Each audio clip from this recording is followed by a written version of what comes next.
Okay, we'll get started. Hello, everyone, and welcome to tonight's Board of Ed meeting being held here in the Town Council Chambers. The date is Tuesday, September 13th, 2016. And I want to remind everyone, including myself, that this meeting is being recorded and to please turn off all cell phones. Ellie, would you please do the roll call? Good evening, everyone. Mr. Cassio, Mrs. Fitzpatrick, Present. Mr. Forrest, Here. Mr. Hill, Ms. Moon, Here. Mrs. Paradise, Present. Mrs. Vazel, Present. Vice Chairperson Mr. Morris, Present. Chairperson Mrs. Granato, Present. Wethersfield High School Student Representative Mr. Jack Breton, Present. all present. Thank you.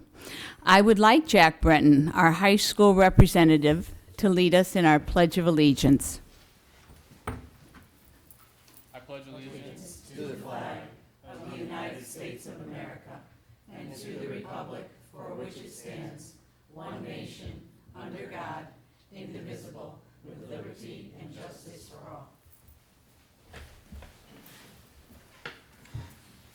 Thank you, Jack.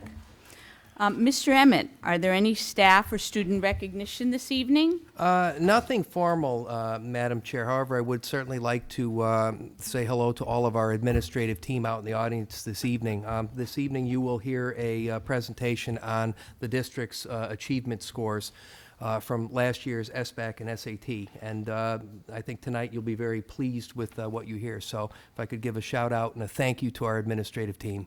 We appreciate the work you're doing. Thank you. Thank you for coming.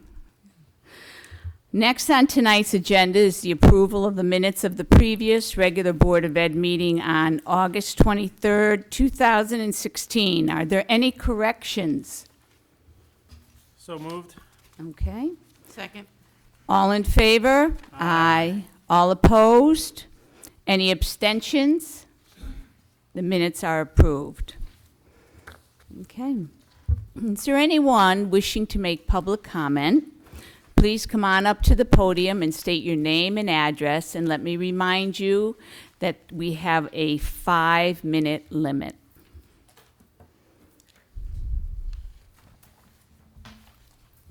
Okay. So, Mr. Emmett, we'll move on to you. Do you have any communication to share? I do. Thank you, Mrs. Granato. Good evening, everyone. And certainly like to say a hearty welcome back to all of our staff and students. We had a very successful opening for the district. And I am very pleased to report that we are well-staffed and the learning has already started. So it's been a very busy start to the school year. We are engaged in our fall sports, and all of our academic programs are in place at the elementary and middle school level as well. I have to say that I have visited each school multiple times, and I've been very impressed by what I see. I see students engaged. Happened today to be over at Hanmer School at a staff meet and greet. Was talking with one of our new teachers, and he remarked at the fact that his students are so engaged. And I think that's a testament to the good instruction that we have going on in Wethersfield. Other aspects to fill you in on, the Wethersfield Transition Academy is open. Students are in. We currently have a total of 17 students, including our first tuition-bearing student from a neighboring town. The students are kind of getting acclimated to the new space. We are still working on making sure that they have what they need. You will see them out in the community frequently. I know within the first week I saw them out, I think, 3 different times. So they are beginning to engage in their work experiences, and you will see them all over Wethersfield and the greater Hartford area. Other aspects to remind you of, we had a dedication ceremony for the lights and the family patio at Catone Field on Friday. A very nice turnout for our first football game, which was a 20-14 win over Farmington. We also had the luxury of getting to see our dance team, first performance of the year, as well as our marching band. And I could not forget our great cheerleading squad as well. So we've got a lot going on at this point in time. Things will begin to get even busier as we move into the school year. The update on the high school at this point in time, We are still looking at a completion date of on or around the 31st of October. As you know, the issue with the pool has been a significant concern, obviously. We are at the point now where we are utilizing the Willard Pool in town. We actually had a swim meet there today. And we are also utilizing the pool over at Hartford Public High School. So once it gets to the point where it's too cold and weather just isn't good enough for being outside, we'll be at Hartford Public High School. There has been a request for the replacement of some equipment in the pool. It is not part of the project, and I stated last night at the building committee, it is my intention to bring that, those actually two major items, diving board and starting blocks, before capital improvement in January. In the meantime, right now, Mr. Bushy is doing maintenance on the pool. As we are done with the abatement, obviously, he is at this point about 80% finished with that work. We're waiting for electrical supplies to come in and the ductwork for the ventilation system to be installed. At that point in time, Mr. Bushy will clean the pool, will fill the pool, and hopefully be online at the same time that the project is completed. Couple of other areas that are still under construction. We have one bank of classrooms on the back side of the building that are still being constructed, October 31st for those. And the manufacturing area of Tech Ed is also being worked on now and should be done at the end of October. We talked last night at the building committee about a potential date for the ribbon cutting and dedication ceremony. We had a date last night. I've gotten an email today that that date may not work, so stay tuned. We'll certainly get that information out to you as soon as possible. It is our expectation that we'll be doing this ceremony on a weekend where we can open the building up and have the whole community come out and enjoy it. And that includes student performances, access to the gym, access to the pool and auditorium, so that the town can see the crown jewel here in Wethersfield. And with that, that is the conclusion of communications. Thank you. So we're moving on to action items. And Polly, can you please read motion 6A for us? Thank you, Madam Chairman.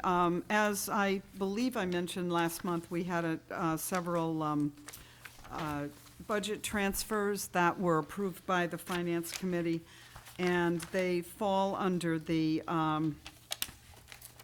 as you'll recall, we made a change to policy number 3160 last year in October, which requires board approval to make any transfer between lines in the amount of $25,000 or more. And with that, I move that the Wethersfield Board of Education approve 3 budget transfers for fiscal year 2017. Second? Is there any discussion? Are there any questions on it? Okay, all in favor? Aye. Aye. All opposed? Any abstentions? Motion passes.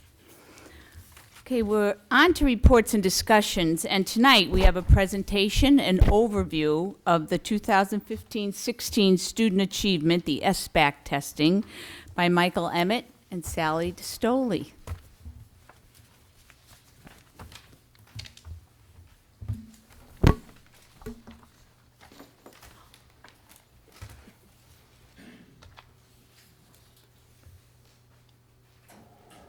Ellie?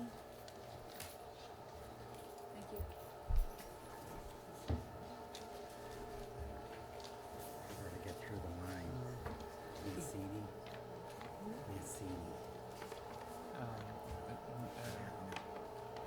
Middletown Avenue. Good evening again, everyone. Pleasure to be with you this evening to provide you with the presentation of the student achievement Wethersfield Public School students achieved over the past school year. Tonight we'll be presenting an overview of the data focused primarily on state or national standardized assessments. Today's presentation will start with an overview of the Smarter Balanced assessment given in grades 3 through 8. Then we'll talk with you about the science CMT and then the CAP results. In addition to that, we'll focus on high school assessments that we administered this past year, such as the SAT, which replaced the SBAC in grade 11, and the ACT, as well as the Yukon Early College Experience courses, as well as AP results.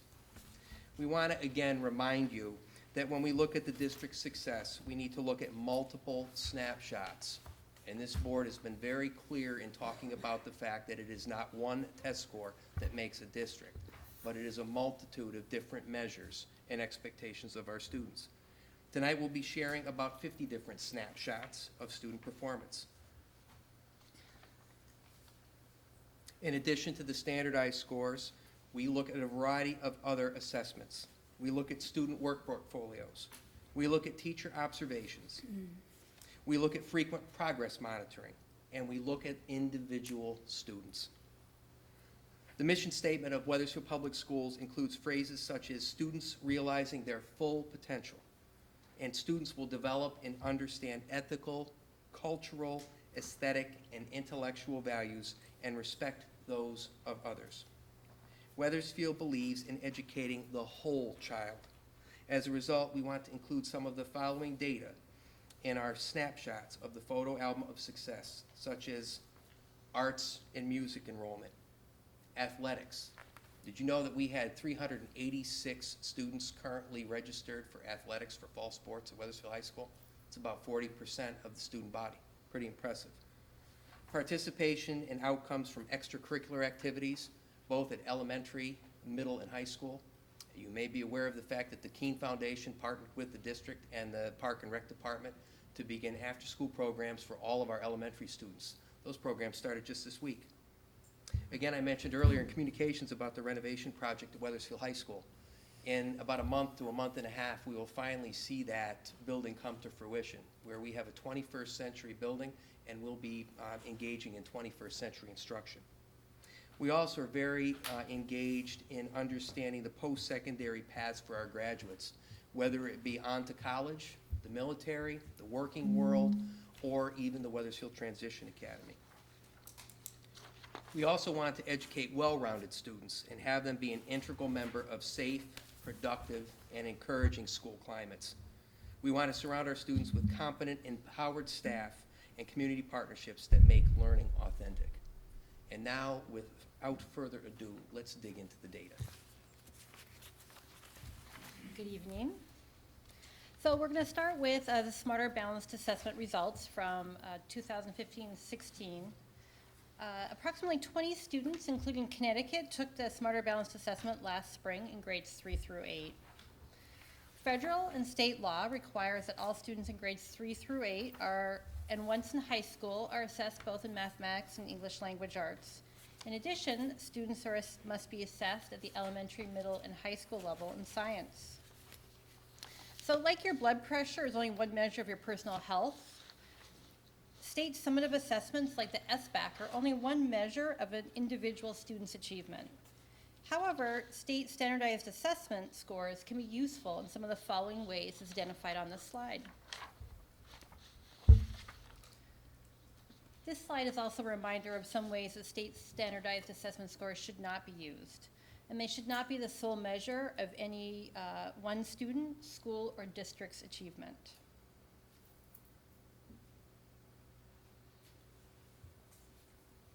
The Smarter Balanced Assessment is administered to all students on a digital device like a Chromebook, an iPad, or a desktop. It's adaptive, meaning if a student gets a question correct, they get a more difficult question. If a student gets the question wrong, they will get a question that's less difficult. The questions are all asked within a grade level band or reading level range. This year, Connecticut did not administer the performance task on the language arts assessment like last year. So the comparative data shown tonight is the 2015 English language arts data without the performance task. This is labeled CAT, or Computer Adaptive Testing. So here's a quick overview of the Smarter Balanced Assessment. The English Language Arts Assessment is divided into 4 what we call either subscores or claims or areas of knowledge and skills. This includes reading, writing, listening, and research or inquiry claims. The Smarter Balanced Assessment in Mathematics is divided into 4 claims: concepts and procedures, problem solving, communicating reasoning, and modeling and data analysis. Student overall scores are reported in 4 different levels. Tonight's presentation will focus on levels in 3 and 4, as outlined in the red box. So as a district, we saw some really incredible increase in our Smarter Balances scores, both in English Language Arts and math. While the state average was around a 3% increase, Wethersfield demonstrated over a 10% growth towards English Language Arts and a 13% growth towards mathematics. And I must say that this level of growth represented among the highest rates of growth in the entire state of Connecticut. I had the opportunity to attend a press conference at the Connecticut Science Center with Governor Malloy as well as Commissioner Wenzel, where Wethersfield was lauded for its performance in math. In addition to that, the governor and commissioner visited Wethersfield Public Schools on day 1 to kick off the school year at Charles Wright. So again, we will get into the specifics of how we got where we got later on in the program. However, I think it's important to note that you know, we're being seen as a district that's being innovative and applying good, solid research-based teaching strategies, and we're getting results. So let's take a look at specifically language arts results for the Smarter Balanced Assessment. So this slide shows the individual grade level improvements. Each grade demonstrated increased growth. Most districts did not see increased growth across all grade levels. And across the state, some of the schools actually saw a decrease in their performance. This slide shows you the grade level average growth from 2015 to 2016. You can see how all of our schools showed incredible growth, far outperforming statewide growth averages in English Language Arts. And this is without the performance task in it, what I'm looking at? Correct. Yeah, so it says CAT only, so these were not the results we shared last year. The state has republished English Language Arts scores for 2015. Yeah. So instead of comparing 2 different tests, you can compare to the CAT only to the CAT only this year. Thank you. This chart shows you the percentage of students that performed at each level. Our goal is obviously to decrease the percentage of students performing at level 1 and increase those number of students performing in level 3 and 4. Here are the results from 2 of our largest subgroups, special education and English language learners.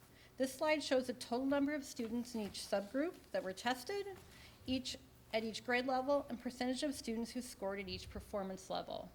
All of our students must be tested. There's a small population that don't take the Smarter Balanced Assessment, who take an alternative assessment. But even state law says that if our English language learners enter the country and have earned school for 5 days, they still have to take the Smarter Balanced Assessment. It could be on day 1, actually. The next 6 slides demonstrate grade level performance at each school, comparing 2015 in blue to 2016 in red.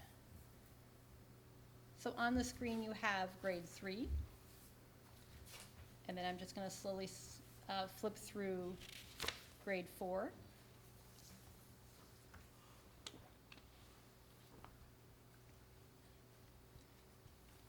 Grade 5.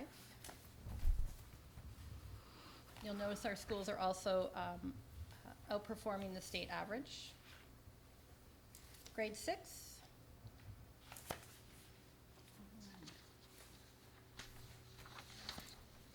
Grade 7.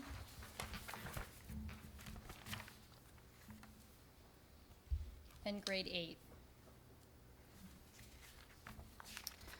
We often compare our results to surrounding towns, especially towns of similar social economic status.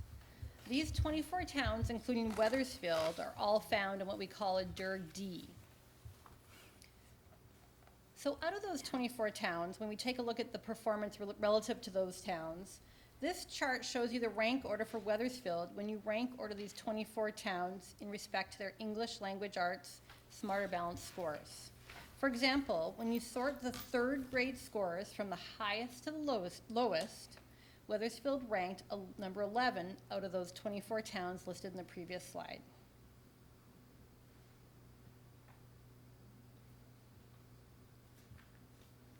So we're going to move on to mathematics and the Smarter Balanced Assessment results. Is your head spinning with numbers yet? Nope. District-wide math, we demonstrate a 13% increase, and you can see how the average growth for all grade levels far exceeded the state average and the average growth or state change for the state.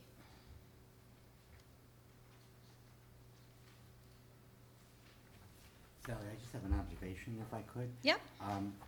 The current grade 3 class is the first grade that has been affected by a full-day kindergarten, is that correct? Correct. So we're seeing what the results of a full-day kindergarten has done for Wethersfield. Correct. So the third grade in this presentation, current fourth grade. Yep. Thank you, John. Overall, school-based math results demonstrated strong growth. Some schools had some of the highest average growth in the state.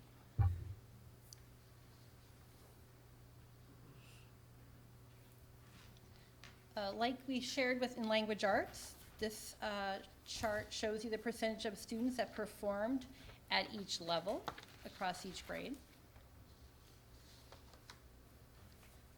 And again, like the other slide, but this one focuses on math, we have information for our subgroups. The largest subgroups mean English language learners and special education.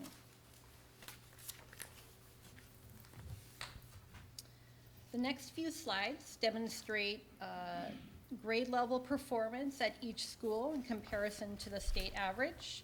Again, blue represents 2015.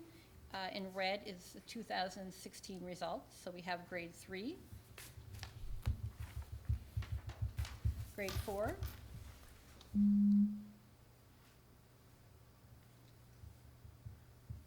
grade 5,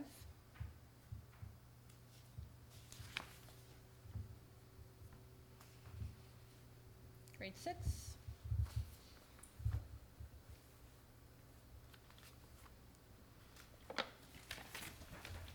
grade 7, and as you see, we have a lot to be proud of, from our students to our teachers, our support staff, to our administrators, some incredible growth demonstrated this year.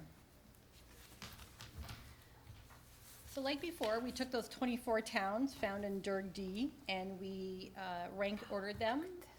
And so in respect to their math scores. So for example, when you sort the 6th grade 24 towns from the highest to lowest, Wethersfield is ranked number 3 out of 24 towns.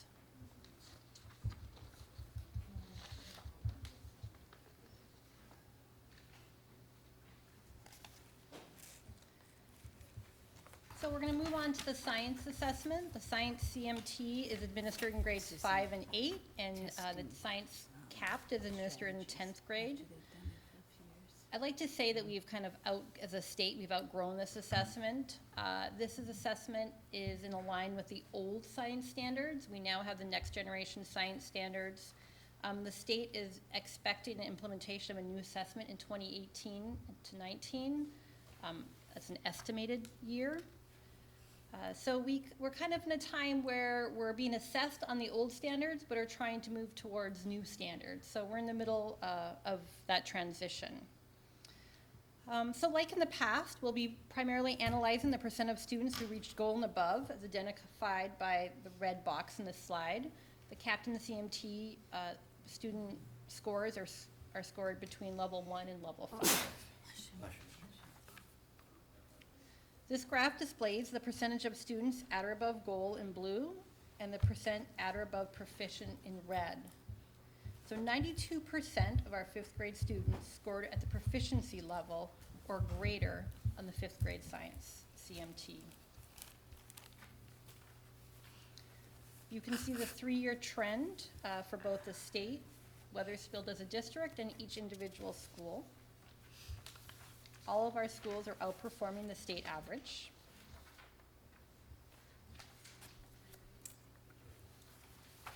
Eighth grade science scores are also above the state average.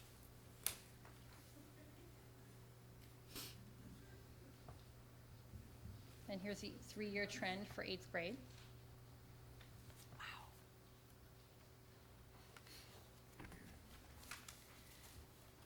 The 10th grade CAP test, 90% of our sophomores scored proficient or greater on the science CAPT.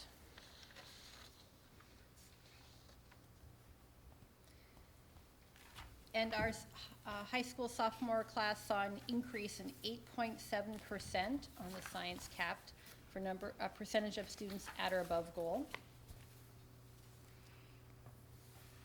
Why? Sally, can I just ask the question on the science cap, because the sophomores did fabulous, but they're being taught using the next generation science standards? No, we're in the Every- middle, it's in right? So we have between, not made okay. a complete, we're just starting to do some training and work around the new science standards, but we're still being assessed in the old model. Okay, So we're in the middle of that. That's a Nope, so great this is- score. The CAPT is also based upon the old science standards that, I don't know the exact date, but probably have been 13, 14 years old. And like we did before, we took those 24 towns in Dirk D and ranked them from highest to lowest, and this shows you the rank order in comparative to science.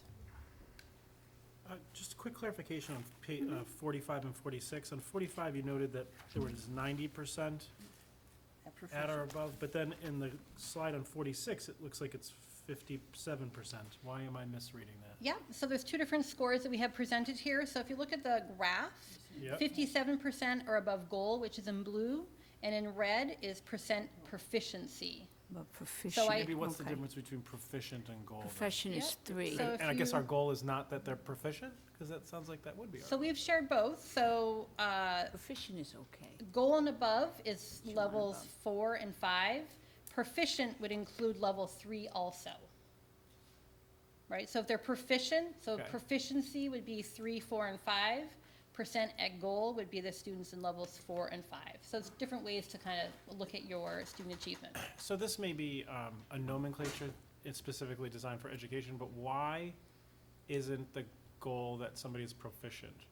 If you're proficient, in normal speak, maybe not educational speak, I would say like a goal is that you're proficient at something. That would seem relatively logic, but it sounds like proficient in education speak is actually not the goal.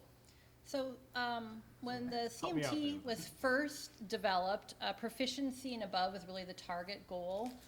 As Connecticut strived to be the leader in the nation, so as Commissioner Wenzel shared with us, our reading scores are some of the strongest scores around the nation as how our students do in reading. The state has kind of shifted more towards an approach of goal or advanced. So again, we look at both pieces of data. You're right, there's that, is proficient good enough? Is goal good enough? That's why we present both, ultimately, I'd love to have everybody in goal in level 5, right? We want to move students up those levels. Sure, but what's our floor though? I guess as a state, our floor is 4 or is our floor 3? So the state has moved from the proficiency level, looking more at percent at goal for CMT and CAPT. But with that said, we've outgrown this assessment. This is an assessment based upon the standards that are old, not even aligned with our current standards, and the work where science should be going. So I'd also say that that's why I say we outlived this assessment. It tells us some information, but our new assessment, like we've seen the Smarter Balance, move in and kind of change where that bar is. Our new assessment will do that also. I would also interject too, Matthew. I mean, it's a very good question. One of the things we're looking at as a board is we're looking for growth for each student. And the reality here is that I have students that continue to score below basic. I have students that continue to score at basic. And what we're looking at on an individual basis is how those students are doing and how are they making growth. For some students, that individual student, a move from below basic to basic is a significant level of growth. So looking at it from the big picture standpoint, we take a look at all of our individual students and look for them to demonstrate growth. But certainly a very, very good point. So from a district, are we looking at, I understand that we're always trying to move up, but is it from a district, and maybe from a Board of Education standpoint, what is your recommendation to us to view this as, if we're looking at a certain percentage of students that are proficient or greater, or are we as a board are we striving for state goal or better? What are your thoughts on that, I guess? Well, certainly my stance has always been at goal or above. That's my personal opinion, quite frankly. And I know, coming from an urban district where, it was always proficient or better, I've always tried to strive for goal or above. However, with that being said, as Sally mentioned, this is an assessment that's getting a little long in the tooth. We're making that switch over to the new standards. So I'm going to look at this particular assessment with a grain of salt, quite frankly. What I like about the results that we've gotten is I think what this speaks to is our push to really move kids toward learning to think. The inquiry, the workshop model, they're working collaboratively and they're exploring. In terms of science curriculum, that's going to be an area we're going to have to take a look at as we move forward and really dig in. As Sally mentioned, we're starting the process of implementing those new standards. We need to raise the bar. And I think going back to last year, remember, we administered the SBAC for grade 11. We got results, but we also had a third of our students opt out and not take it. So again, even with these here, I'm pleased with the results overall. I take these with a grain of salt. And again, I do reiterate the fact that we really look at each individual student. Like if I have a special ed student that is at below basic, and I'm able to move that student to the basic level, we're making some good progress. Can I ask a follow-up question to Mr. Forrest? 'Cause I have this kind of the same problem as I don't understand the nomenclature as well as you folks do. And my first reading of slide 46 was that 57% is great, but it means 43% didn't make something. And I don't know what that something is, and I don't think I'm correct in that analysis. And the only way for someone who's not an educator like me to sort of analyze that is I see a level 5 as an A, a level 4 as a B, et cetera. And am I anywhere in the ballpark there, or am I missing it totally? Yeah, not necessarily a good comparison to make. They have standard scores that they've scaled out with regard to the CMT, so it's not going to look exactly as a letter grade. And you'll notice with the SBAC doesn't contain that level 5 anymore. It's exceeding standards as level 4, meeting standards as level 3. So how do I translate that level into something the rest of us understand? Yes, this is a question I know, John, you and I have talked about every year during the presentations. Again, to me, I see it as one measure, and it's hard for me to say that a student that was at goal was a B. Within the range of goal, there's an individual score that a parent would receive. So I have students that are level 4 by 1 point. I have students that are level 5 by 1 point. I have a student that's missed proficiency by 2 points. So you're looking at where the kids are, and what you're really trying to do is drill down on what skills did they excel in, and then what skills can we focus on to help meet the need. It's a difficult thing to quantify with regard to making it seem easy for you to understand and to comprehend. It is one of those things where you have to really dig into the data and take a look at it from a perspective of each individual kid. And again, I'm not sure that I answered the question, I know. I'm not sure there can be, because the grading system is foreign from what I'm used to. And so I'm trying to analogize it to something I'm used to, and that may not just be a good fit. And I struggle for a way to be able to say, yes, all of our kids are, doing 80% work, B minus work, and I know that I don't really have it right, but, my generation didn't grow up having to deal with proficient and basic or whatever. You got an A, you got a B, you got a C, a Very D, and simple if you for me to didn't do understand. well, you got that F, and you heard from your parents about it. It's, as we've moved into standards-based report cards, again, I reiterate the fact that we're really looking at each individual child. And it's not necessarily a numeric number per se. You're looking at a variety of different opportunities for a child to meet a skill. And, when I look at it, I mentioned earlier in the presentation, I certainly don't want to get hung up on one score to define what Silestine is, or to define what one of the elementary schools is, or to define what the high school is for that matter. I want to make sure as a district we're providing students with opportunities and utilizing the data on each individual student to drive that instruction. Okay, if I have a student that is struggling, I remember going back to the CMT, how many of you had strand number 25, those of you who were teachers, strand number 25, which was the applications strand. That was a strand that every single one of our students struggled with. How about strand number 11, estimation? The same scenario. So In looking at this data, the important piece is to take a look at each individual child, see where they're at, and see how we can adjust instruction to meet their needs. You know, as you're saying that, Michael, I just wanted to also say, and to the educators out here, these tests were meant to be diagnostic tools. Correct. They weren't meant to be a real estate value. They weren't meant to be a chart. They were meant to look at each child and see where this child's weaknesses are, where their strengths are, and how we can improve that child. Now we've clumped them all together for charts, which is what we're seeing here now. The real value is in each child's test scores and what we can do with it. Absolutely correct. So just quickly, an analogy, I think I know how you're feeling, because when I go to the doctor and ask for a copy of my blood work and they give me a whole bunch of numbers, I'm like, well, is that good or bad, right? Because every Exactly. test for different things have a different scale of what's normal. So I think that's kind of the essence of your question, and I think it goes back to, you know, the individual story that Bobby talked about around, you know, it's not about the 250 students. All 250 students have a story behind that and their situation, and, you know, these are numbers we're looking at, but there are faces and children behind these numbers. One of the things I look at, John, is in comparison to the state average. You know, if that's the average performance, you know, obviously we'd like to be above the state average, but it gives you a little bit of a reference point, just like in your blood work, they'll kind of tell you a range. If you're a point over, will the doctor say, oh no, you're in trouble? No, there's a range. We have cohort differences. As you kind of look at last year's third graders and this year's fourth graders, you know, there's a cohort difference. Different groups of students have different makeups. So there's a lot of things that go behind the story, behind the data. But I know how you're feeling. I'm fine with that. I think we just have to have a translation for lay people so they understand what the metric is. Yeah. Because you could call this flavin, you know, what's flavin? I have no idea what flavin is, you know. The strand means nothing to me. It Yeah. means something to you. This is your field. The level means something to you. It doesn't mean anything to me. And It- individual student reports, I think, have a little bit more narrative behind them explaining, and again, when you look at the individual student, you have more of a perspective to understand what that data looks like. Oh, sorry.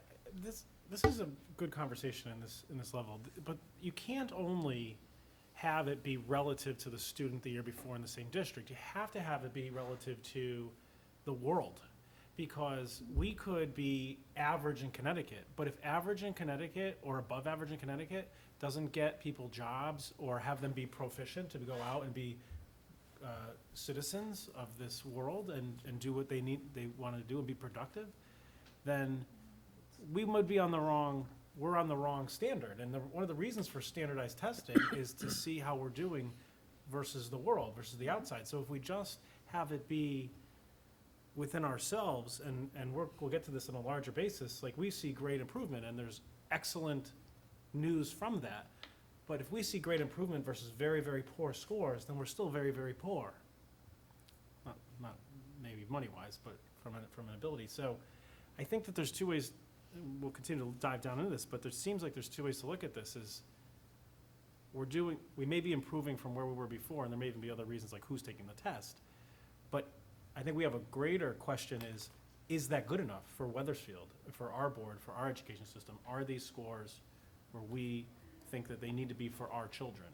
And that's a completely different question with a completely different set of rubrics, sort of, in a way. Yeah. And that's, I think that's where we're gonna, some of the conversation about some of the other scores. But Well, I'm not gonna delay, Yeah, you know, and stuff we've like had that. this discussion. We have many of these discussions, and one of the things I think all educators look at is improvement. Are we where we want to be? You know, if you play a sport, you're never where you want to be. In school, as a student or as a teacher, are they where you want them to be? You always want them to improve, and that's what we're working so hard to do. Are we improving now? Yes. Have we gotten there? No. I think that might answer part of it. Are we happy with the results in the improvement aspect of it? And where's there? You know, as a board, where do we think there is, in the global scale? But I'm not gonna slow it down anymore, but we'll continue. Okay, with that, I'll move on to the SAT. So last year was the first year that the SAT was administered Wait a statewide. minute, Sal, I don't think we did the Did I skip DIRB. something? I think the DIRB for Yeah, she did. I think I ended there, grade right? 5, grade 8, and grade 10? Yeah. Okay, 47. because my question was on grade 8. And you had or we had been given a great middle school plan to improve grade 7 and grade 8, and yet we went downward in the DIRG. So I'd like to note that for further discussion. Maybe we could have a little discussion on that. We've already started some of those. Thank you. So SAT was the first year that it was administered statewide. It replaced the Smarter Balanced Assessment, and all students took it statewide on the same day. So this data is really considered baseline data. First, for the reason we now compare our entire grade level cohort of students, but also we have the first administration of the redesigned SAT. So it's the first year of a new generation or redesigned SAT. Whereas in the past, students would, not all students would take it, and students would do it on their own time. 71% of the junior class last year met or exceeded the state benchmark for evidence-based reading and writing.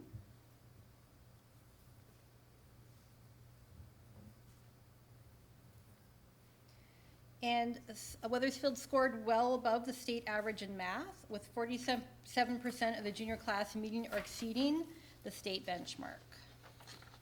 Sally, that number on the end, that 252, if you go back a slide, that doesn't add up to the number, the count there. So there's some students missing, like those 34, 40, 146, 32, and 48 don't add up to 252. Shouldn't those add up to 252 if you, wouldn't it be my? They should, however, I can guess maybe some students didn't complete it. Okay. I can go back and look. No, We I also- just wondered what could be the reason? We also That's have, okay. there's two different options for some of our students with special needs. They took the SAT, but they took the SAT with non-college board scoring. Okay. Because No, they had that's- accommodations. So that's where you may see the difference. A total number of 252 were tested. Don't add the 178. Oh, okay. Do the other numbers add up to They 252? do. They do. Okay, Yep, we got it now. okay. Good thing we could do that math in our heads. Wait till you get to slide 51, So. Did we reach goal on that? You're not going to do well on And that here's, score. Assistance. John, just to confuse things, a whole other labeling system, again, a new standardized assessment, different ways of setting those benchmarks. So it's, Standardize a labeling system. you don't need, no, they're all different. So is the cohort of 51 saying that 53% of our kids that are getting ready for college do not meet our benchmark? I mean, is that the readables? For mathematics, Yeah, for mathematics on slide 51. With 47% meet or exceed, is the other side of that? correct, 53% do not meet. correct. And That is the is state, that kind of a shocking number to us, that 53%? To me, it seems that way, but let me know if I'm not reading this properly. so it exceeds the state average. Statewide, our performance, we saw the press release last year and also this year, statewide performance in mathematics is an area the state is focusing on to increase number of students achieving at high-level math classes. So again, it really depends on where the state wants to set. So it's not the College Board that's deciding what those levels are. It's the state that set those different levels and the benchmark of meeting a level of 3 and 4. It's baseline data.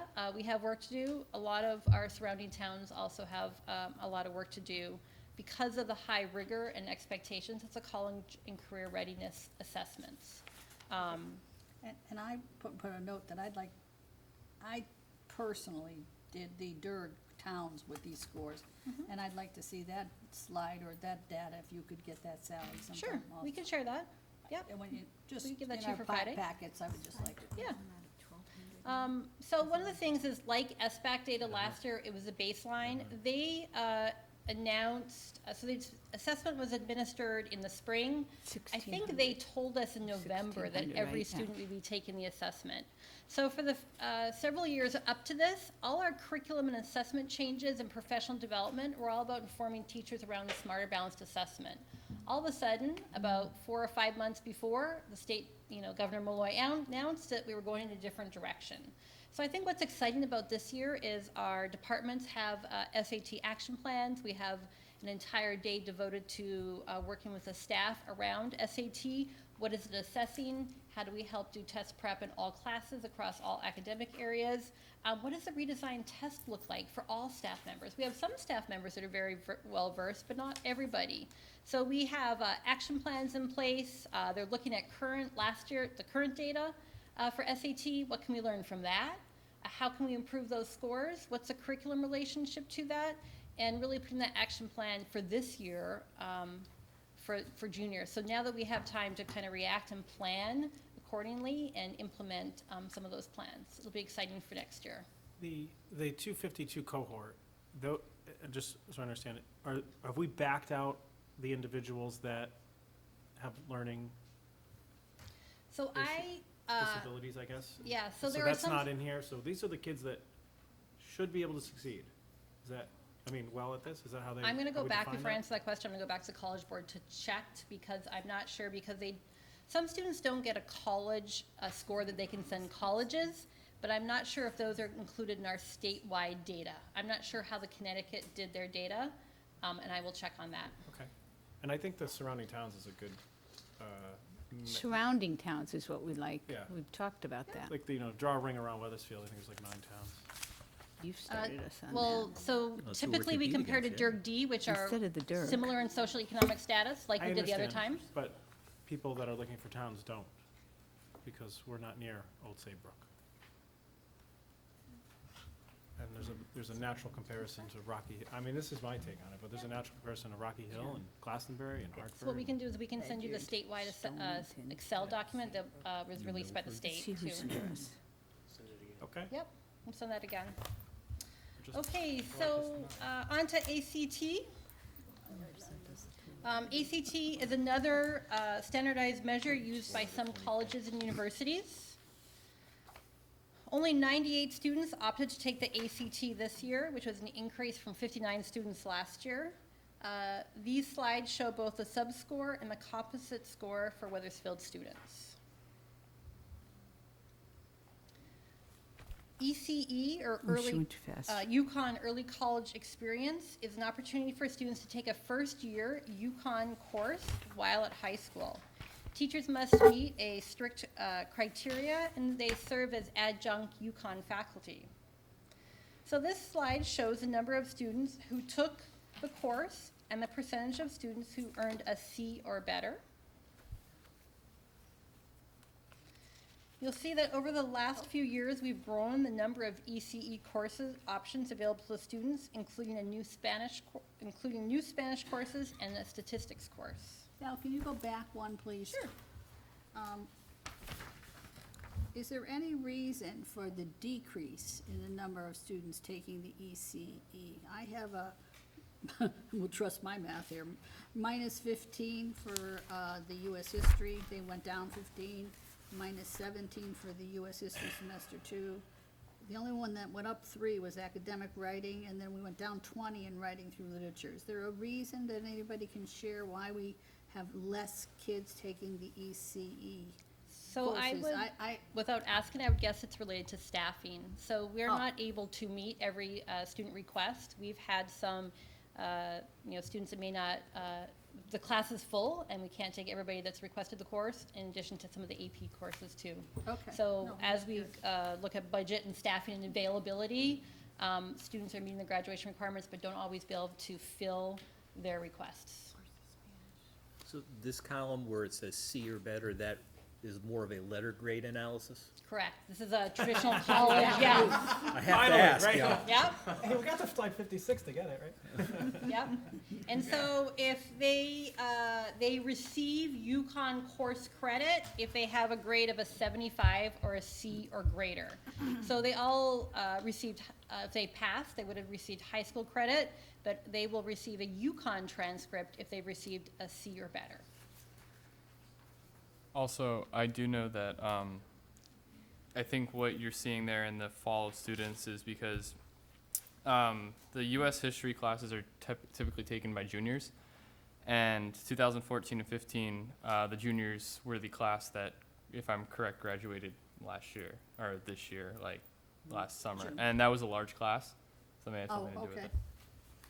Well, my rationale was they're tough classes, so there would only be limited kids taking them, you know? Oh. That's my thought, and when I saw a smaller number, you know, Right. you know, who wants to get into something really tough unless you can really do it, you know? So that was my thought, but, Some people challenge themselves, though, right? I mean, that's. well, you do that. So let's move on to the AP or advanced placement courses.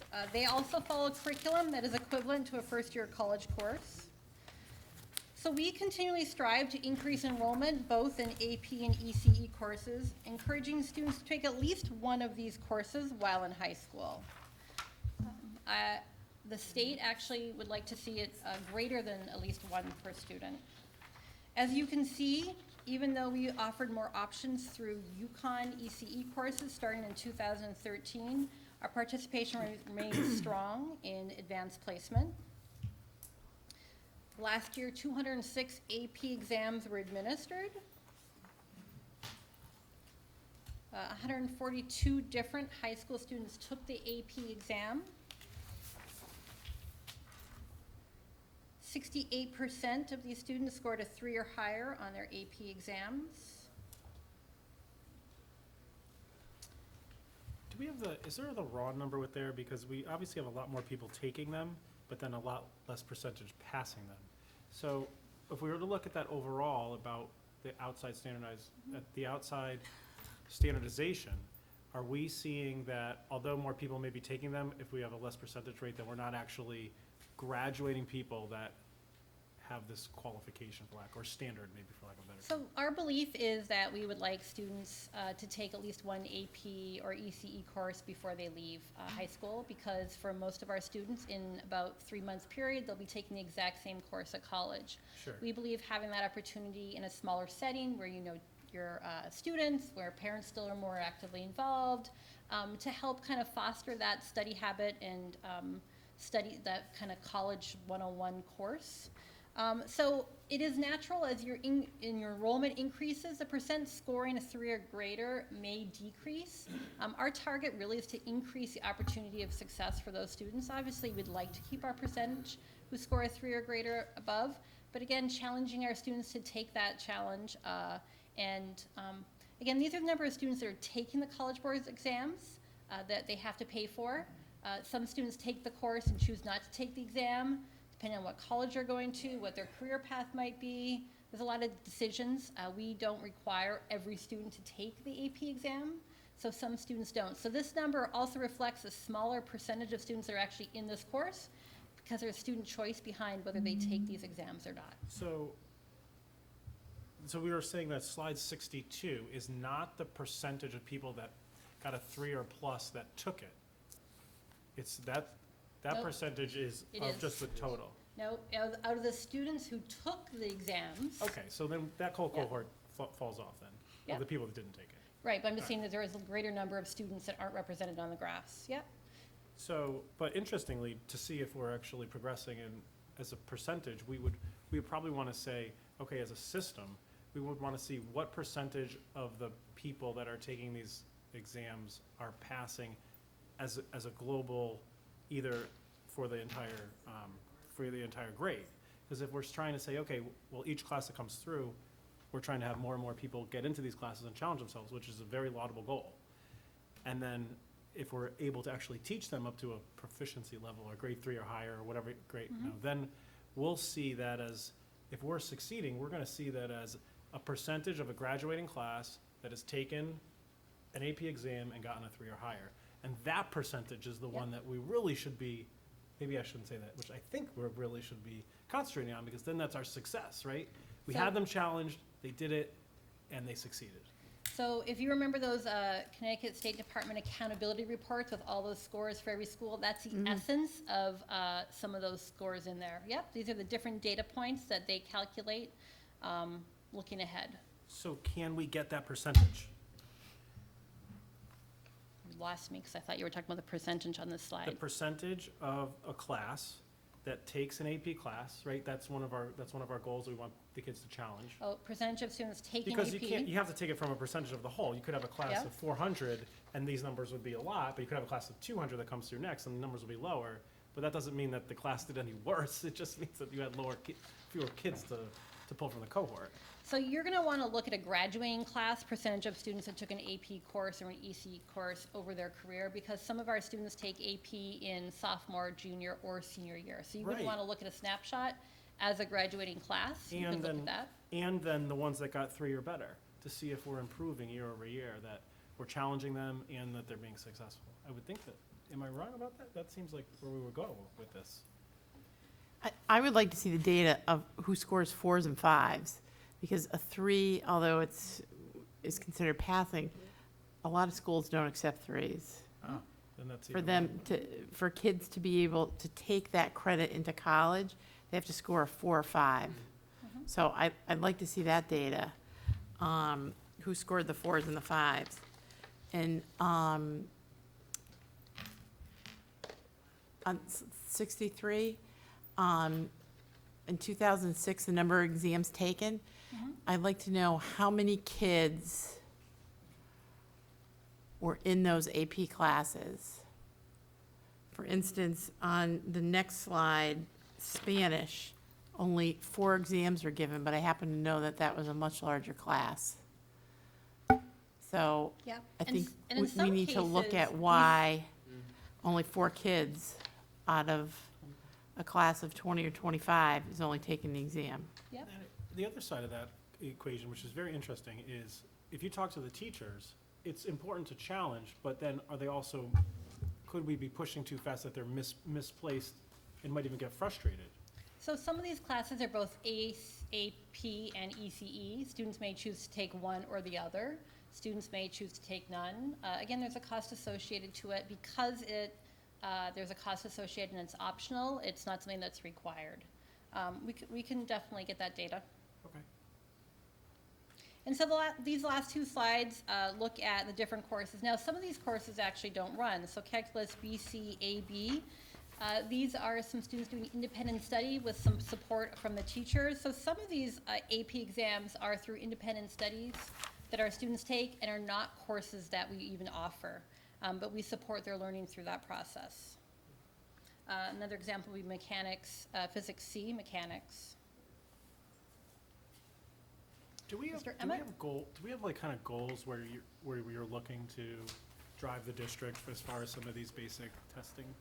Yeah, so our goals for AP and ECE would be to have students, increase the number of students that are taking at least one AP or ECE course. Obviously, we'd like to keep our percentage of 3s or higher consistent or around the same range, but our goal is to really increase the number of students in those classes. But other than like an actual, like a numeric goal, like 10% or 50% or 60%, we think that, is there, other than increase, are there any So the state- matrix goals for whether it's Yeah. AP exams or I don't have it off the ACT top of my exams? head, but yes, one of the measure the accountability scores, their state has set a percentage goal.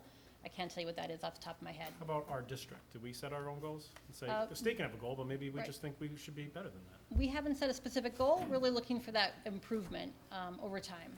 And we really have seen an increase in those students, A, the courses offered, and B, the enrollment of students taking a first-year equivalent course over the last several years. And again, we have some realistic roadblocks, right? Staffing, number of sections we can offer. Those are some roadblocks that limit the number of students because some of the times we can't offer all the sections we want to offer. But I would say that those roadblocks are something that this board needs to consider. And if you have a certain goal and you say, like, now we identify the roadblocks, now we move in a budget, it may or may not be a priority for the board, but I certainly can't accept the fact that there's roadblocks if we have a goal and then we have to find a way around them, I would think. Yeah? Turn over to you, finish? I like that. Yeah. I like that. We'll talk at budget time. I right. definitely, I look at this too as an opportunity for choices for kids. By the time they're getting up to high school and they're making that transition toward post-secondary education, we want to provide our kids with as many opportunities as possible. And you want to balance the challenge for them without burning them out and turning them off. And, I like the idea of a child going into a class and stretching and going the extra mile and then succeeding. So I would be remiss if I said I'd be a little bit leery of setting an actual hard, fast number, knowing each individual kid as we do. I like the idea that we have the choices of ECE. In many districts, we don't have ECE opportunities. I also like the fact that we offer opportunities for kids even if we don't offer the class and are unable to do so. I have teachers that are willing to serve as that mentor to support a child in taking a class that may get them college credit through AP. So that piece, I think, is something that we can be proud of. In terms of this particular slide, you saw this slide, those of you who were on the board saw this slide last year in terms of how we got to where we were and what we were talking about. We really focused on improved instruction. And I think, without a doubt, we saw that across our classrooms. We talked about the integration of technology and 21st century skills. We had absolutely zero issues with implementation of this assessment. In addition to that, by putting technology in the hands of our kids, I had to ask Margaret the question. I looked at the Hanmer scores and saw the growth. Margaret, what did you do? And she talked about the fact that kids have technology in their hands and it's become second nature. It's not the hunting and pecking with typing anymore. They use them for apps. They use Chromebooks. Going into Mrs. Krasicki's math class at Silas Dean, the kids are using Chromebooks and it's second nature. So having that technology not be foreign to kids, I'm testing what they know, not whether or not they can turn on the machine and manipulate the machine. Certainly, you all know and have been well-versed in the school improvement and district improvement plans. You will see in your Friday packet this week the closeout of last year's plan. And through the work we've done with Retreat with Lyle Kurtman, where we're heading for the future with regard to goals for the district. Obviously, professional development and supporting growth for all staff members was critically important. This year, although we've changed up our professional development model, we have our curriculum specialists that will be pushing in and coaching teachers and providing ongoing support. We talked about data-driven decision-making and really not looking at it from a perspective of just filling out a paper and just doing the minutia, but actually looking at where kids are at and making adjustments to meet kids' needs. And then obviously meeting individual student needs. I was quite compelled by the fact that with the SAT at the high school, we had a 99% participation rate. We had kids this year in 10th grade that asked if they could opt in. They wanted to take the test. There was a level of seriousness to it, and quite frankly, Elaine, you mentioned earlier about the SBAC improvement plans, which you have copies of, and we presented at an earlier Student Programs and Services Committee meeting. I will say without a doubt that our teaching staff, our administration, and certainly our students put forward a very, very strong effort. There were multiple efforts to bring kids in and support outside of the school day with the SBAC boot camp. There were pep rallies across the district. There was making sure we provided for instructional materials. So I think we got a pretty good representation of where we're at. The other piece I want to bring up too, Bobby, you mentioned this earlier. Have we shown improvement? Yes, we have. Are we there yet? No, we're not. We're never there. As educators, we're always striving. Think back to No Child Left Behind. 100% of the students will meet the benchmark. Is it realistic? No. But I have to take every single child where he or she is at and help them move forward. That is our obligation as a district, certainly my obligation as your superintendent. In terms of where we're heading with our desired results, these are pretty familiar. These are the framework of what's going on in the schools this year. We're focusing laser-like with regard to 3 goals. We're looking at the academic component, we're looking at the problem-solving component, and we're also looking at the civic piece. It's more than just a test score. We want to make sure that we're providing students the opportunity to learn to think.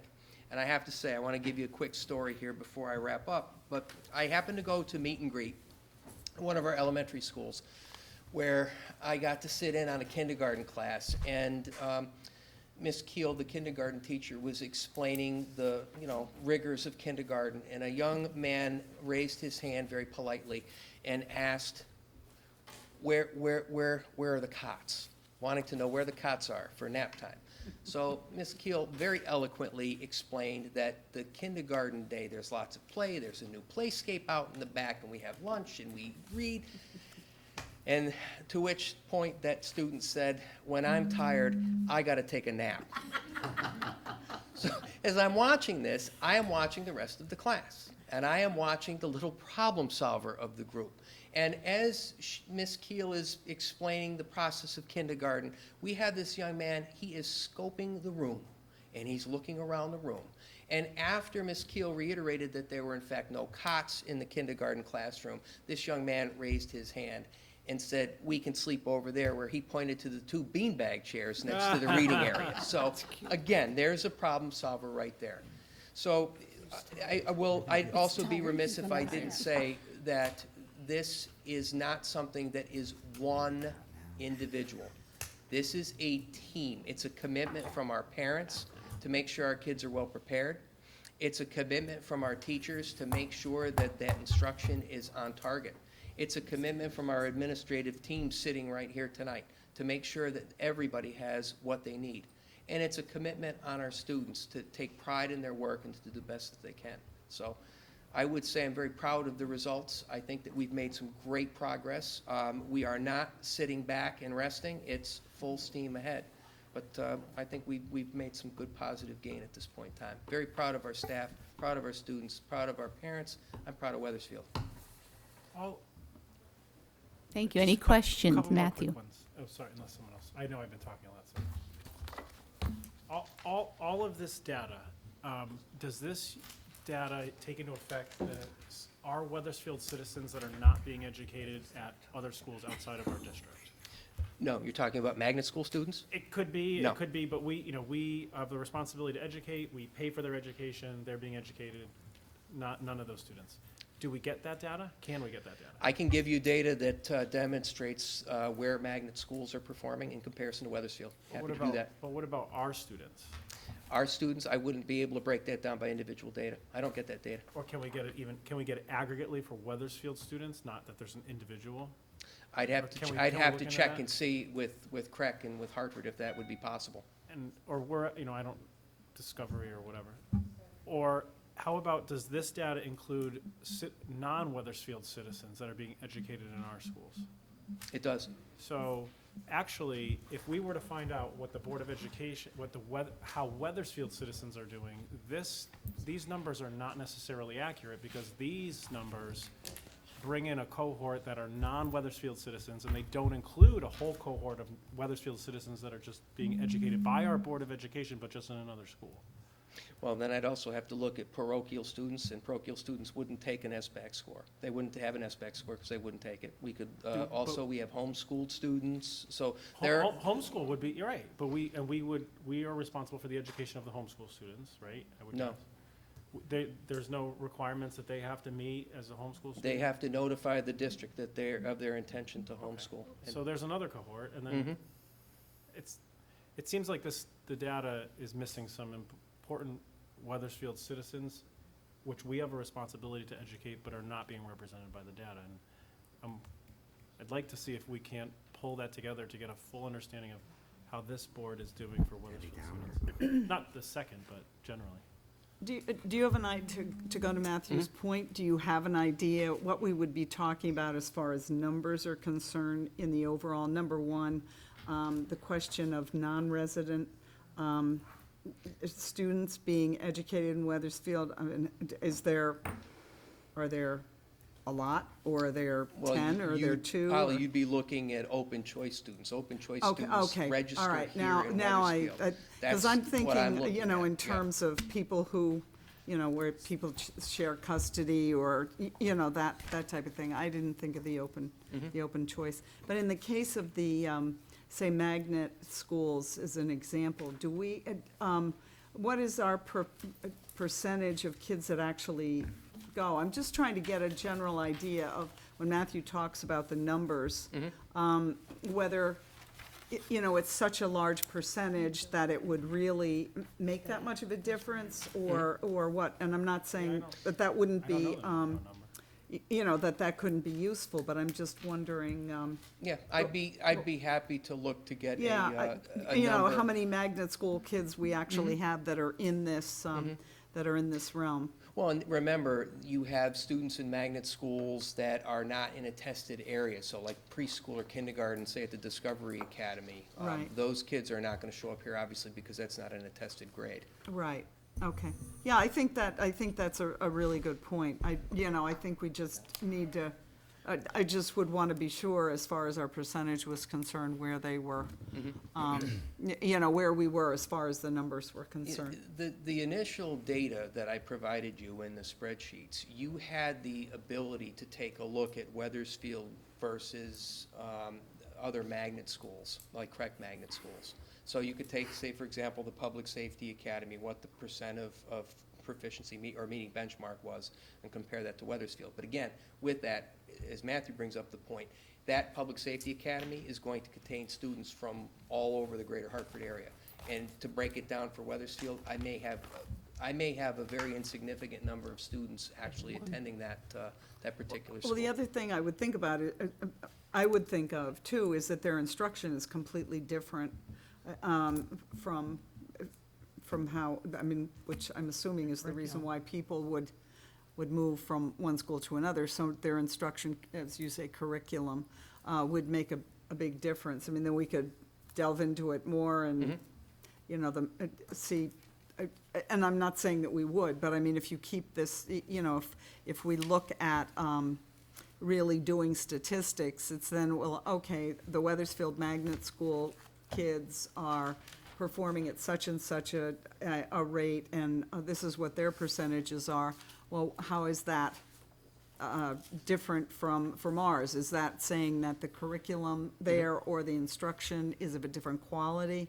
That type of thing. At some point, that might be great to know if we're preparing those type of things. But my point is that just if we have, say, 15 kids in this range that are at a magnet school, just because they're Wethersfield residents doesn't mean that that's any kind of a judge as far as how we as a school district are performing, because they're really not, yes, they may be residents of the town, but they're in a completely different category. So that's my follow-up on that. So. John? Thank you, Bobby. Thank you for your continuous improvement of our students in Wethersfield. A year ago, we sat here and we looked at the scores and said, oh boy, what are we going to do? You did it. The administration, the teachers, the students, the parents all came together, and look at the results. It's just really good, and I thank you for that. We could sit here and pick it apart, but let's bask in the sun for a little while before the snow starts to fly, and enjoy the accolades. So, having said that, keep up the good work. Work with our students. You work with our improvement plans in your schools, the faculty, the parents. You've got a great nucleus of individuals, and for that, I thank you. Education has changed. It's not like when I was there, and it's just growing every day. So, having said that, bravo. Please pass the word on to your faculty, and thank you for all the hard work that you've done this past year. Thank you. John? I would like to follow up on that. It is really wonderful to see in the paper for once that we have done really well as a district and in statewide with these kinds of scores, and it really is a testament to the staff and the administration who have pulled this off. It really is. I had one other question. Does this get translated to a parent for their child in some metric, and what does that look like? It does, John. Very good question. Each parent will get an individual score that provides some very specific data with regard to skills. I had mentioned earlier with your question around the CMT, that when the CMT was given, parents got and you may have gotten it in the past with your kids, you got a listing of where the student scored, and then you got a breakdown of the specific skills of the test. So the SBAC test it's different from the CMT, but it still provides you with a series of data points. And so I believe, do we have an actual sample, do we not, of an SBAC? Yep. That we can send out? So we'll send that out in the Friday packet so you can see what parents see. Excellent. So they have not gone to parents because hard copies are mailed to the districts, and we're still waiting on the State Department of Education to provide districts hard copies of those reports. I won't even try and guess when they will come, but as soon as they come, we will work to get them out to parents. Beautiful. Thank you. Excellent job. Anyone else? Elaine?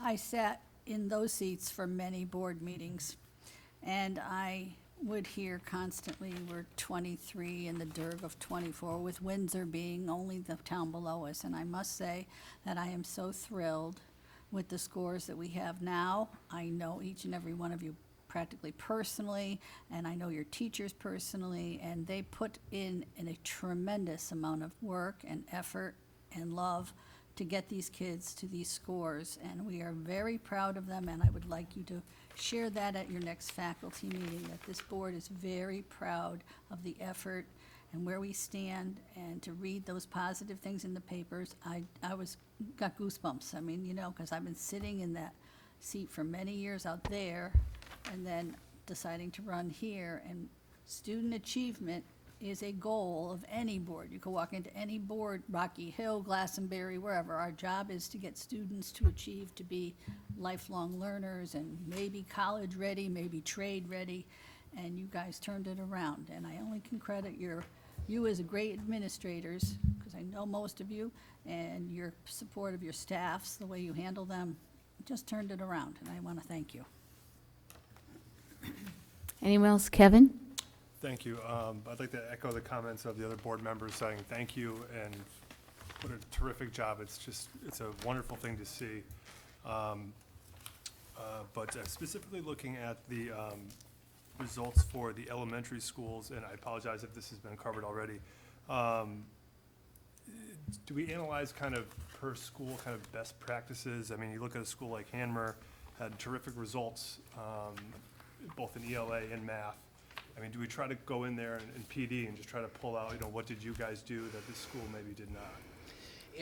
I think, it's a good question, Kevin, thank you for offering it. I think that we have a level of consistency across the district in terms of our delivery of the curriculum.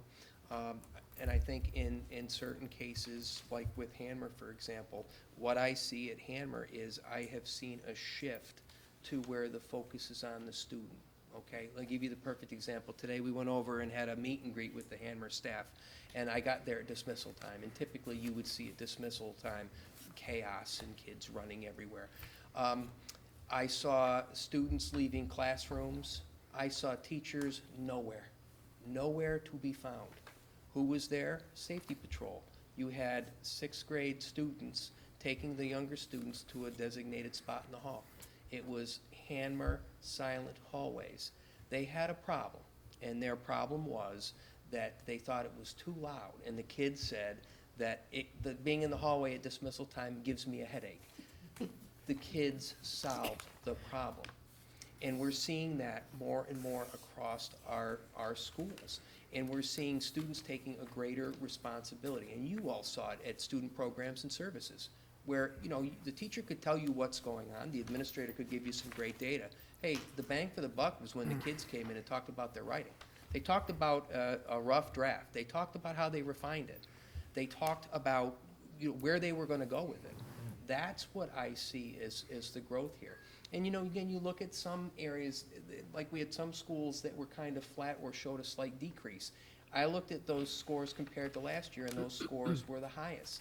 I'm going to be very upfront with you this year. You set a goal for me of between 5 and 10% growth on the SBAC. Well, I think I met that.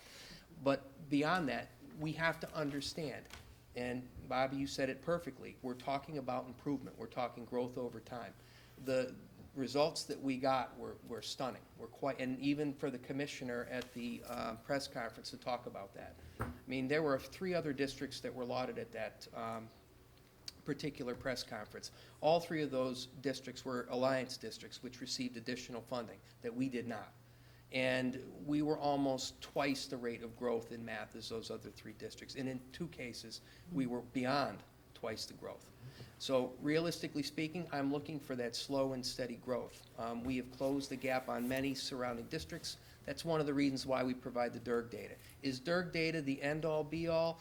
No, it's not. I mean, sometimes with our DIRG, we're comparing schools that have much, much fewer in the way of schools, much fewer resources, but we still think it's a good picture, especially given the fact that test scores seem to drive real estate and everything else around here. So. Madam Chair, I may want to add, I know a lot of times we do talk about the DIRGs, which is very important because it's a direct kind of comparison in terms of apples to apples, but, you know, when you talk to people in town, they want to talk, their comparison is not always the DIRG and Watertown and Wolcott and that. They talk about Rocky Hill and Newington and Glastonbury. And we did terrific compared to these schools, especially, I believe, in English language arts. I mean, we're ahead of West Hartford, Rocky Hill, Newington. We're behind Glastonbury. You know, that's a top 10 school district in the state. And that's the kind of thing I think I'd really like to push out to the communities. You know, they always point to our next door neighbors, but really we're doing a terrific job here. Great. Anyone else? Okay, thank you very Thank you, much. everyone. Thank you.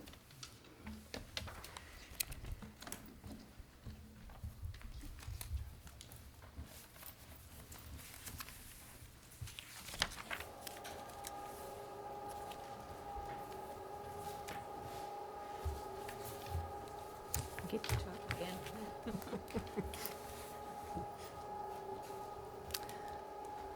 All right, next on the agenda, we have the Board of Ed meetings that were held, and Michael, you get to keep on talking. We have our School Projects Building Committee, a special meeting, September 6th. Yes, I did not attend the special meeting on September 6th. That was, the function of that meeting was to approve expenditure of funds to move the pool forward in terms of lighting and mechanicals. Okay. Next one, we have another one there. Yes, you have another one on 9/12. 9/12. School projects. If I could, sorry about that, just go a little bit out of order if I could. We did have a meeting last evening at the high school. Again, went through a variety of different change orders. We had public comment regarding the pool. In addition to that, we also had public comment concerning the view from up above on Wolcott Hill Avenue with regard to all of the air handler units. According to the scope of the project, there is one air handler unit that is supposed to be screened, and the building committee had elected to paint another air handling unit to see how that looks, and then may proceed forward with further screening or painting of those units. Also, as I mentioned before, we had a communication subcommittee meeting. We talked about the issue of our dedication and ribbon cutting ceremony, and we also had a discussion around the plaque and who will be on the plaque. At this point in time, that is a discussion that I will defer to the powers that be in terms of the tradition here in Wethersfield. At this point in time, nothing has been etched in stone with that. Nothing has been etched in bronze. No pun intended. Exactly. The pun was intended. So at this point in time, we don't have a set location of where it will be, and we had some discussion about that last night. So there'll be further discussion about that as we move forward. Okay, thank you. Policy and planning, Polly? Yes, thank you. We met last week, and we are still slogging through the 3000 series. So we are hoping that, and which was actually, we did have Fred Bushy come in and provide us with some input on the maintenance section, and we look forward to next week continuing with the 3000s and hopefully completing it. We're then going to go to the 5000 because there has been an awful lot of mandatory changes in that section. So we can hopefully get through that. And when I'm sorry, I don't mean to jest over the fact that we're slogging through it. We've got a really great committee that is looking very carefully at what we're doing. And so that's where we're going with it. Okay. The Wethersfield Early Childhood Collaborative, Matt, I'd say something, can I say something first? All right. The meeting was held last night, and it's the Wethersfield Early Childhood Collaborative. Kim Bobbin told us about the successes of the summer, which I found incredible. The town of Wethersfield received a grant of $62,000 from the Hartford Foundation for Public Giving to continue their work of building our town's early childhood infrastructure for the next 3 years. Also, $16,228 was received from the Office of Early Childhood to support continued work on the community plan. And both the Board of Ed and the Town Council also gave money to the collaborative for this year's budget. Town approved and posted the early childhood coordinator position, to be announced soon, I hope. And the collaborative is looking to recruit a diverse group of parents for a new board of directors. So if anyone knows anybody who is interested, or if you're interested, please contact Kim Bobbin.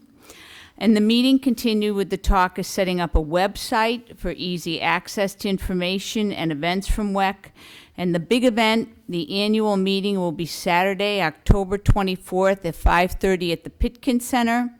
All are invited to hear the guest speaker, Doug Edwards, on Real Dads Forever. And a light dinner is also served. So it sounds special. Matt? Sounds like a great update to me. Okay. I do love going to this meeting. They are And I fun love, meetings. I know. Did we get them all? Finance and Information Management Committee. Polly?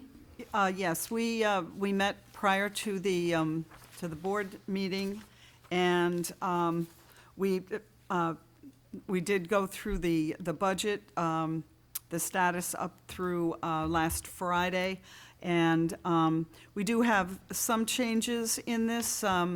The savings that's been realized over on the salaries has increased a little bit because due to new hires being replacing the teachers that were there.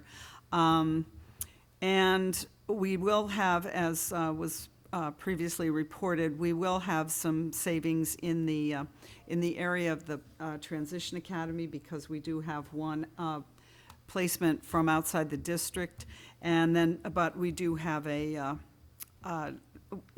additional cost that has come in because we do have a student at this point that has been outplaced outside of the district. So that we're looking good, and that's and Matt Kazaka and his team is doing a real great job there. We also had an update on the forensic audit. We have verbal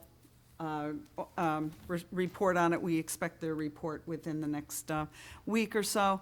However, the Markham has reported to us that things are looking good. It's they supported the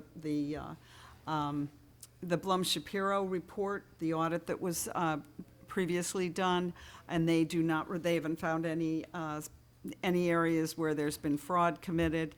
And they really are recommending that we really don't, at this point, need to go any further.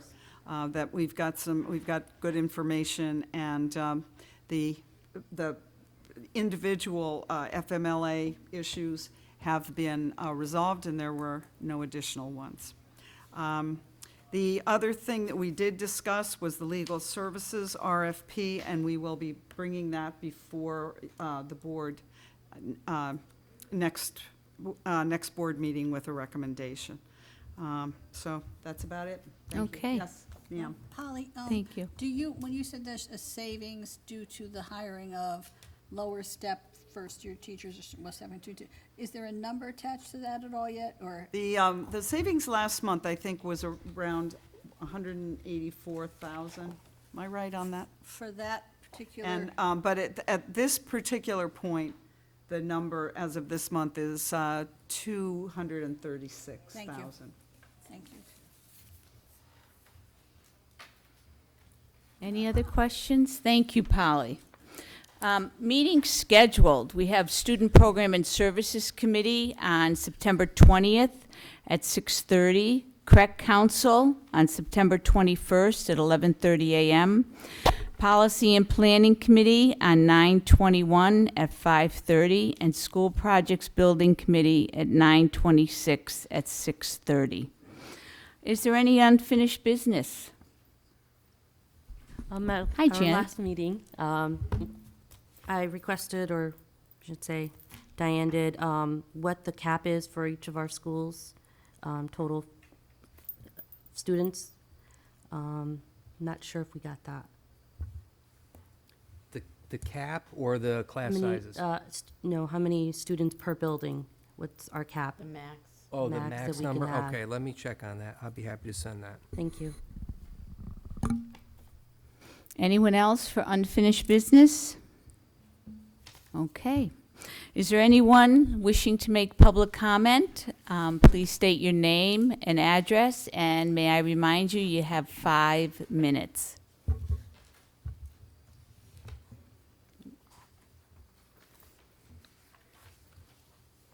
Okay. Are there any board comments? Diane? Last Wednesday night, I attended the Wethersfield High School open house. And in the 5 years I've been going to those open houses, I think that that was the most people I've ever seen there. Tom, would you agree? It was amazing, the amount of parents that were there. It was standing room only in the auditorium, parking out on the streets and everything. It was really great to see all those parents engaged in an open house. And also, the amount of positive comments and the comments about the school was just amazing. A lot of people, believe it or not, that was their first time in the school since such progress has been made. So I think that's going to be a real showplace. And I'm proud to say that being in the second building committee for that, and after 9 years, I can finally find my way around the high school. I didn't have to ask for directions once. And I was going to classes on the 5th floor, the 1st floor, the 3rd floor, and I perfectly navigated myself around. So there's hope for us all. You could be a tour guide now. I know, next year I can be a tour guide at open house. Anyone else for comments? Polly? Thank you. I just wanted to report that I once again had the pleasure of attending the Hartford Action Team's, Hunger Action Team meeting last week. And this is a fantastic group that has representation from all segments of the community, including people who just have gotten involved because they find that it's very important. And one of the things that we've discussed in this meeting have been the fact of how can we raise awareness for hunger in Wethersfield and involve students more and the young people so that they can understand that there really is a bigger problem than most people realize. Nobody thinks that it's an issue, and 1 in 5 children in Wethersfield is going hungry. So we will be meeting, the committee will be meeting on October 14th at the high school. And one of the things I just wanted to mention was that when I approached Mr. Moore and Ms. Distoli about this, they were coming up with some great ideas. The ideas that I threw out, they were at least polite about saying, yeah, that sounds good. But we're hoping that we can get, Mr. Moore had indicated there were several clubs that might be interested in participating, that we might be able to look at it from a lot of points of view. So, and Chartwell's has been very helpful with this program, and they had booths, tables with information at the open houses. So it's a great group that's gotten a lot accomplished, and so stay tuned because we're trying to get the kids more involved and enthusiastic about it. Thank you. Anyone else? Well, I'd also like to say my thank you to all the administrators who are here today. This has just been such an up time for all of us. But you know, as a board member, a parent, educator, I'm always asking myself the question, how do we get these children ready for their future. And what a future they have. We can't even fathom it. I must say that twice a week. And what I'm so thrilled at is to see this chart. It went by fast up there. It's Wethersfield Public Schools' desired results.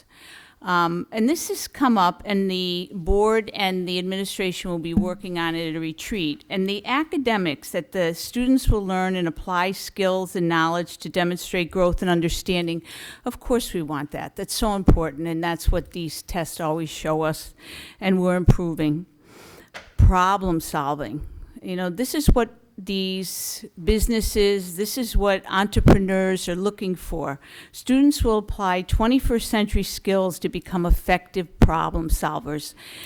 And probably more important today than ever is civic. Students will make a positive and meaningful contribution to school and the community.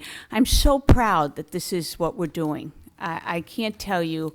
I know we get hung up on test scores, but this is really, how do we get our, I almost said babies, how do we get our children prepared for the future? I truly believe we're on the right track with this.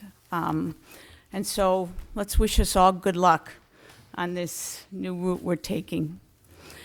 Okay, now I have to ask Jack, any comments on life at the high school? I think it's just, it's really nice to see everybody, you know, being enthusiastic about going back to the high school, especially with the new renovation. You know, everyone's seeing just the new gyms, the new classrooms and all that stuff, just really coming together, because now it's, you know, it's really coming together. And I think that has just really motivated everyone for a good year. And yeah, I'm excited for a good year. Great, thank you. Jack, why don't you talk to us about your first performance Friday night? Oh, in the yeah. heat. Yeah, that was it was fun. You know, football games are really fun to play with the marching band. I do like that. So. I saw on Facebook that are there summer uniforms? Is that what people were referring to? Because, I mean, we bought nice new uniforms, you know, with fuzzy stuff, you know. Yeah, that was simply because. And I'm saying, what are they wearing that? It's not breathable material in that way. No, I have no doubt about that, but I was just wondering, they all looked alike, so I wondered if we have summer uniforms. No, that was just simply because of the heat of the day. But Yeah. yeah, we have polo shirts that we use for great. usually the Memorial Day parade, but Okay. you I know, was for- trying to figure it out in yeah. the picture, you know, but they weren't too clear. I go, but they all look alike, so did something right. Elaine, what they do is they'll let them know a couple days before thank you. that they have to wear khaki shorts. Okay. And the boosters will have the polo shirts at the school, and the kids come to change and put polo shirts on. Nice. They looked great, and that band is so outstanding. What a great job you guys do. I come for the band, too, mostly. Anyone else? Okay, may I have a motion to move to executive session for discussion regarding the superintendent of schools evaluation? So moved. Second? All in favor? Aye. All opposed? Any abstention? So that concludes the public part of our board meeting. I want to thank you all for coming and for watching, and good night. She goes, oh, is Jack Breton there? Tell him I said hey. Thank you. Never mind. You got the little button on the side? Yeah. That just makes it silent and vibrate. I mean, you don't even,